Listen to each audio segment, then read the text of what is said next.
Before we dive into this discussion for today, let me show you the story of a man, a National Youth Icon awardee himself, someone who believed in the brilliance of our students and not just brought together but also empowered young minds in a small village in Orissa and gave wings to their dreams. पैसा ही दरकार थिला मते जेतल पैसा दरकार था सेतल मु गोटे WhatsApp रे काम करथले होल्डिंग व्हाट्सएप रे एक्चुअली मु पढी भी पारी बिनी भाबी काई मो पाखर पैसा नतला मो बाबा ही नांती कोविड समय रे बापा को साइकिल दुकान रे हेल्प करथली बापा को।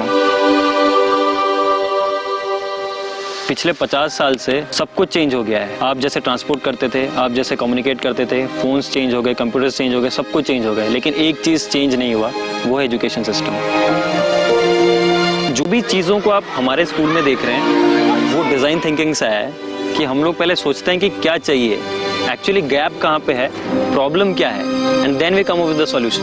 बच्चों ने बोला कि यहाँ पे हम लोग को सर प्रोटोटाइप बनाना है, तो एक प्रोटोटाइप लैब बनाया जाए। उस लैब का फिर बच्चों से पूछा गया इसका नाम क्या देंगे, यहाँ पे क्या करते हो, तो बच्चे बोलते तोड़ फोड़ करते हैं, तो उसका नाम हो गया फिर तोड़ फोड़ और जोड़ लैब।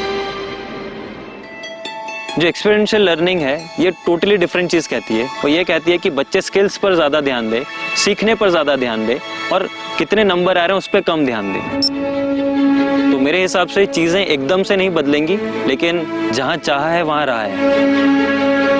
पैंडेमिक में जब बच्चे स्कूल ही नहीं जा रहे थे तब हम लोगों ने एप्लीकेशंस निकाला कि जो भी बच्चा कहीं पे भी हो, भले शहर या गांव, जिसका पैशन है रोवर बनाना या फिर रोवर बनाना चाहता है और वो कुछ कर सकता है, अप्लाई कीजिए। इसमें हम लोग को बहुत अच्छे बच्चे मिले।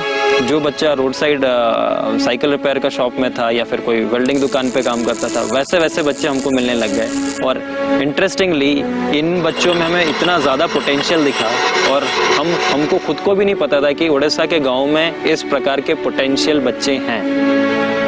इन लोगों ने प्रपोजल भेजा और वो एक्सेप्ट हो गए and we became India's first interdisciplinary under 19 team to do this. तो history is already created.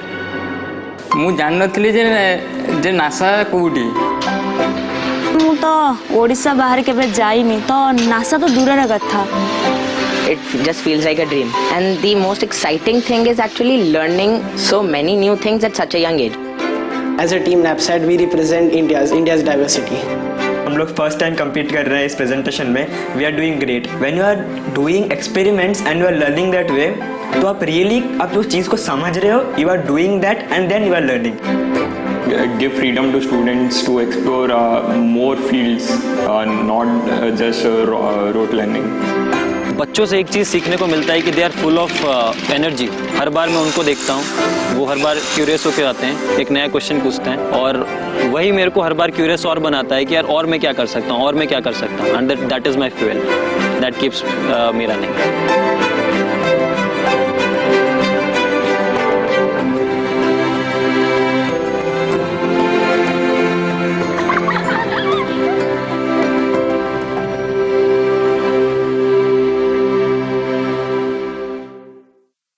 A proud moment for India, ladies and gentlemen. India has her first under 19 team selected for the NASA Human Exploration Project, and we have Anil Pradhan, founder of Navonmesh Prasar Foundation, with us on the show today.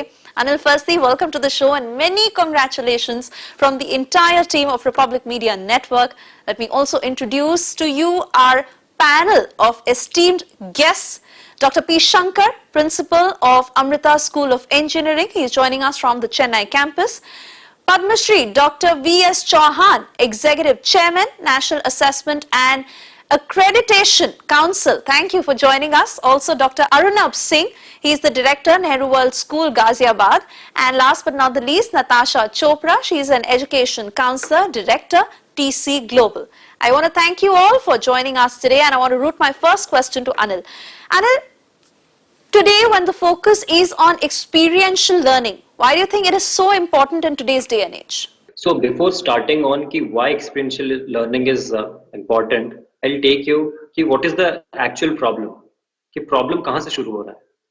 So basically ये चीज अभी problem हुआ है कि हम लोग का जो system है वो पीछे रह गया है. जिस तरीके से हम लोग कम्युनिकेट करते थे, जिस तरीके से हम लोग मोबाइल यूज करते थे, जिस तरीके से हम लोग ट्रांसपोर्ट करते थे, हर चीज चेंज हो चुकी है. लेकिन एक चीज जो चेंज नहीं हुई पिछले 50 सालों में वो था हमारा एजुकेशन सिस्टम। तो इस चेंज के नहीं होने से क्या प्रॉब्लम्स आने लग गए हैं? प्रॉब्लम्स ये है कि हम लोग अपने यूथ को एम्प्लॉय नहीं कर पा रहे हैं, फिर उसके बाद हम लोग फ्यूचर रेडी स्टूडेंट्स को क्रिएट नहीं कर पा रहे हैं। और ये सब प्रॉब्लम इसलिए हुआ है क्योंकि हम लोग सिर्फ और सिर्फ मार्क्स और ग्रेड्स पर ज्यादा फोकस किया है हम लोगों ने, रादर देन कि बच्चों ने कितना स्किल्स को डेवलप किया।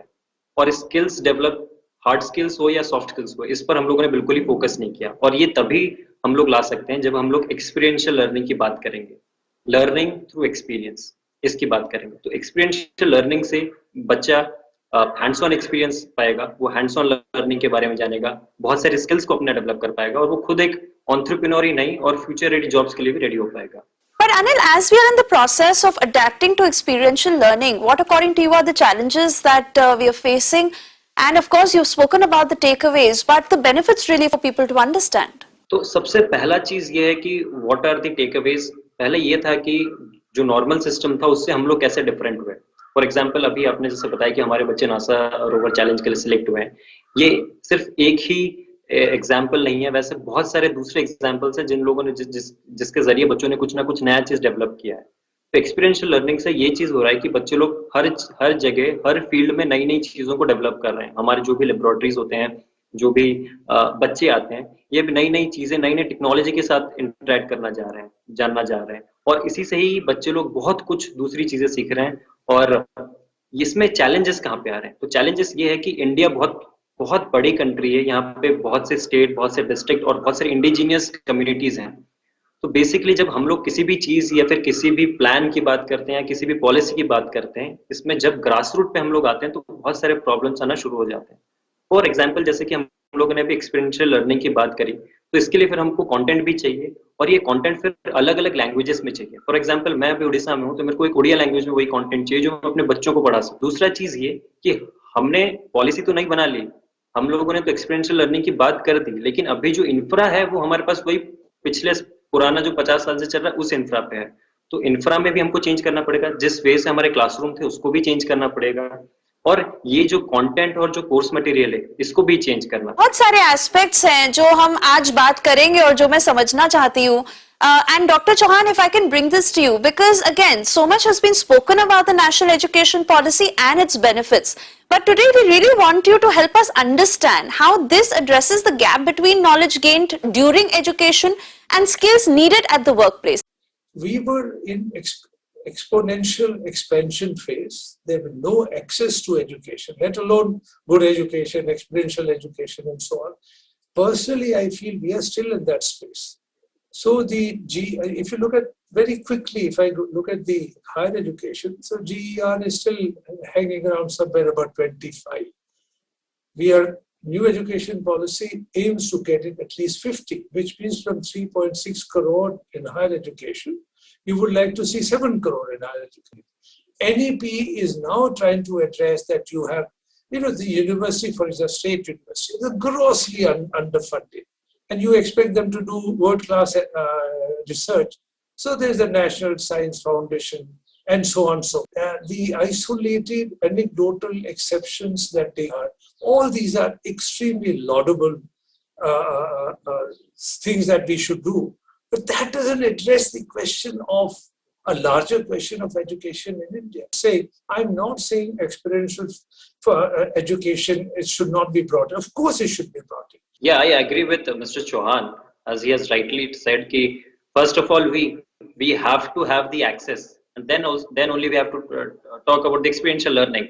So I just want to ask that the existing schools where we have the access, are we going for experiential learning? Have we tried to implement the experiential learning there? So the answer is no. And do we want to have this experiential learning? The answer is yes. We should always have that access, and yes, we have to implement that. I believe Dr. Arnab Singh wants to say something, and I see your smile there, but I believe you wanted to make a comment to what both of them are saying. I do actually, and I want to congratulate Anil for what he's doing. Country needs many more Anils. But I also want to really agree with Professor Chauhan. Let us not forget that we inherited 18% literacy in 1947 when we gained our independence. And on our last count, we were at 74%. So that exponential graph has happened. At Nehru World School, every child from grade 1 all the way to grade 12 is engaged in running a business with real money. They manufacture their own products, take them to market, and then have a decision on how much profits they would have and what would they do with their profits. There are many, many schools that are understanding that we don't need to just acquire knowledge, but also understand how do we apply knowledge. But I want Dr. Shankar also to bridge this entire conversation. Dr. Shankar, of course, we are talking about experiential learning, we are talking about the national education policy, and then, of course, the bigger problem at hand, which is about accessibility and really reaching out to even the remote parts of India. In your view, sir, how are we innovating ways of learning? Where do we stand when it comes to implementation of the national education policy, and how can we go about doing it? How can we go about having newer ways of experiential learning, and then about reaching out? Let me put it into perspective with my thoughts. NEP 2020 is a very bold and a visionary policy, giving the wings to the aspirations of the next generation. Now, if you look at it, India is already recognized as a growing youth capital with a good intellect capabilities. But what is wanting is the creativity, the entrepreneurship skills, and in my view, retaining our position as the ethical and cultural capital of the world. Now, for all this to happen, I feel NEP is giving definitely a visionary platform.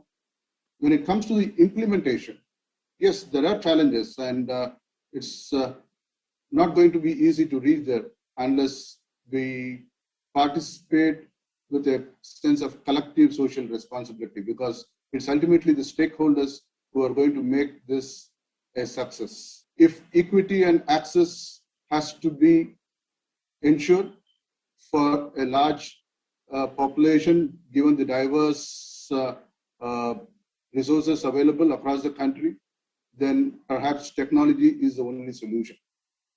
As we march on to what we talk about Industry 4.0 and Education 4.0, and it's not going to be too long before we will have to catch up with Education 5.0 and Industry 5.0. Technology is growing at such a rapid pace.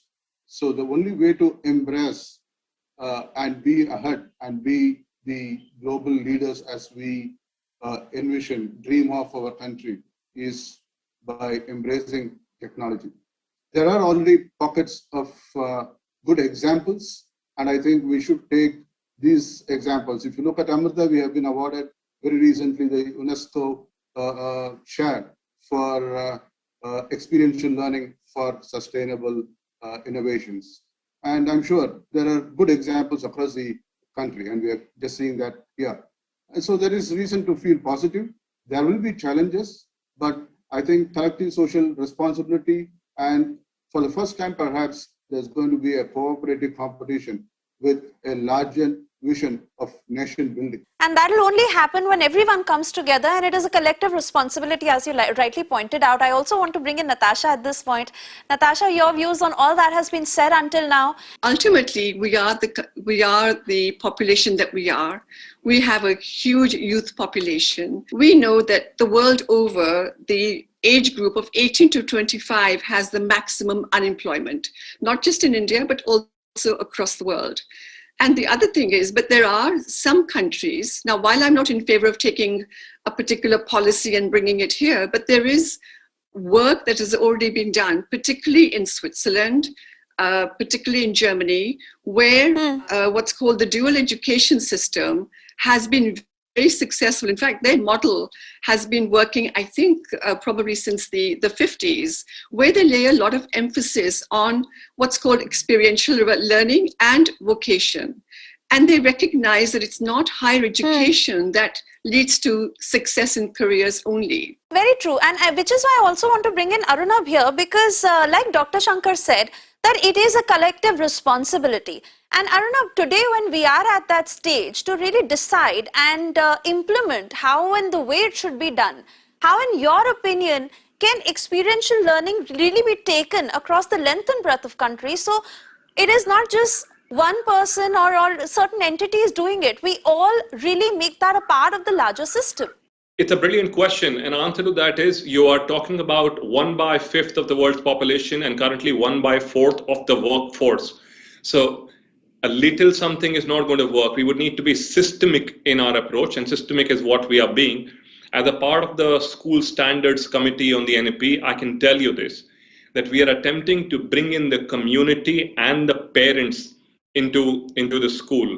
I feel the system that India has evolved over time has worked for India. And while we can take inspiration from other countries, but the countries that were mentioned earlier, the population doesn't match our challenge. All right, I understand we have a lot to talk about this, and Anil, I know you want to make your point. And now we'll dive deeper and divulge into the impact of an alternative education system on students and in turn on India. So Anil, you wanted to make your point, talk about that, and also in your view, the present examination system, how it is impacting students, how important is it, how can we change it? Over to you. So I'll start with, as Sir told, India is a very big country and implementing a common thing is very difficult for us. I understand that, yes, it's true. So it's very difficult कि इस चीज को pace में पकड़ने के लिए, but yes, एक चीज जो बहुत अच्छी है कि 2020 तक we got the NEP. कम से कम ये तो एक पॉलिसी निकली कि now we need to change, but ये चेंज पहले भी जरूरी था. तो ये जो एक्सपीरियंशियल लर्निंग की बात कर रहे हैं, इसको फ्रेम में लाना और हर चीज को इम्प्लीमेंट करना थोड़ा सा डिफिकल्ट है. बट यस, जो ग्रास रूट में जो लोग काम कर रहे हैं, जो ग्रास रूट में जो टीचर्स हैं, उनकी जो ट्रेनिंग है, वो सारी चीजों को हमको चेंज करना पड़ेगा. I also want to take this to you, Dr. Chauhan, because you had raised the point of accessibility, and at one end that is the problem we are dealing with. At the other end, there is a sense of realization that our ways of learning need to innovate. Like Anil said, are we stuck in timelines? That NEP has happened and so on and so forth. It will take time. I will compare this as a marathon race. It's not going to be 800-meter race that you finish in 2 minutes. It's going to be 42 kilometers, and I think we are just beginning to start that marathon race. It will take deep pockets. It will take deep involvement. It will take continuous stakeholders' interest. Can I have a go first? Let quickly Arna make his point. And then we come to Natasha. Sure. The NEP wants 6% of the GDP to go into education. Currently, we are at 3%. We will need to prioritize education more, put in more money in education, something that some states are already doing, and more states need to follow this. Okay, I'd like to say this very quickly. There is no doubt that a lot of good is being done, but we also need to address where our issues are. Our issues are in complacency. Our issues are in the timelines. Our issues are that we've not acted fast enough. Dr. Shankar, if I can bring this to you, sir, how do we solve all this? How do we get all this together? So many problems staring at us when it comes to the timelines, teacher training, experiential learning, trying to bring in new ways, and understanding that we have the potential. But what now, sir? We do have our own challenges on this, given that the huge size of the country and the diversity. We will have to find our own solutions. There's little doubt on that. Now, today, we are in a position where if we don't embrace technology, we are going to be left way behind in the global scenario. If you look at the global ranking for innovation, India stands somewhere around 50. It's about 48. Now we have jumped a few ranks in the last few years. Given the huge human resource potential and the intellectual capabilities of our children, the only way that we can surge ahead and become global leaders in this competitive race is through experiential learning. Rote learning is not going to be the solution, and therefore this policy that comes today at NEP 2020 gives that kind of flexibility for multidisciplinary learning. How will we go about training teachers, addressing this at the grassroots level, ensuring that it reaches the rural areas of the country? One is train the trainers, the teachers, and that's going to be a huge challenge. We will have to establish the proper forums for that to help teachers get in tune with the new pedagogy of experiential learning. This entire process is going to be a highly student-centric learning approach. How are we going to provide this counseling to the students? Given the large number again, we are not going to deal with small numbers. And therefore, there has to be a platform so that they can make an informed decision on this. Two. Now, the third point, there's no doubt that we must have technology available across the length and breadth of the country to ensure equity and access. Thank you. So I believe the entire panel is on the same page when we say that at least the vision is the same for us all. Arnav, do you quickly want to add to that? Repeating it for people who actually read the NEP, it makes clear mentions of equipping teachers. It says we need to bring in merit-based scholarships for attracting the right talent to become a teacher. We need to incentivize teachers to go take up positions in rural areas, which also includes promises of free housing. To bring in skills, it talks about more autonomy in choosing the pedagogy in the classroom and a professional development approach that is 360-degree. We are looking at making a system which will enable a teacher to think positively and learn more. So these are, big promises and big vision. We are also hoping that the government is going to support it with the budget that this needs. Anil, quickly, last comment from you. We have a wide spectrum of people across the country. सबके requirements अलग हैं, तो सबके curriculum same ही क्यों है? दूसरी चीज़ है assessment, जिस पर बहुत ज़्यादा फोकस मैं कर रहा हूँ कि assessment system को पूरा change करना चाहिए. When we talk about this assessment system, आप खुद ही जानते हैं कि rat race कितना है IIT, JEE और medical examinations के लिए. तो ये rat race क्यों है? और इस rat race के करने के बाद भी हम कहाँ पहुँच रहे हैं? Yes, Dr. Shankar. After that, Natasha, you make your point. Dr. Shankar. Perhaps what we could think of is to form local network clusters of institutions, and some of the institutions that are already doing quite well can kind of mentor the institutions around. Natasha, your comments. What I'd like to say is that perhaps private government sort of partnerships would help the cause, where we can fast track all this. And fast tracking is now required because we cannot wait forever. Very true, and I think the one place where we all agree that it is a coordinated exercise, everyone needs to participate, everyone needs to come together, and this will take time, but at least we acknowledge the fact that we are on the verge of a shift when it comes to innovative ways of learning. With that, we come to an end of Amrita Edge Presents Disha, Creating Future Thinkers. Thank you all for joining us. Stay safe and stay updated with Republic TV.